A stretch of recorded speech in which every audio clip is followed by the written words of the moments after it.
দেখেন জাল উত্তোলন করতেছে, এটাকে খরা জাল বলা হয়। চমৎকার ভঙ্গিমা এসে দেখেন এই জাল উত্তোলন করতেছে। দেখেন মাছ হয়তো আছে, এত বড় জাল, এখানে মাছ হয়তো আছে। এই জালটা উত্তোলন করছে, এই জাল সে টানতেছে। দেখেন এই মাছ আছে, এটাকেই খরা জাল বলা হয়।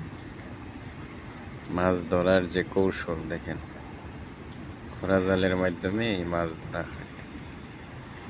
চমৎকার এবং দৃষ্টিনন্দন একটি ন্যাচারাল অনেক মাছ দেখেন,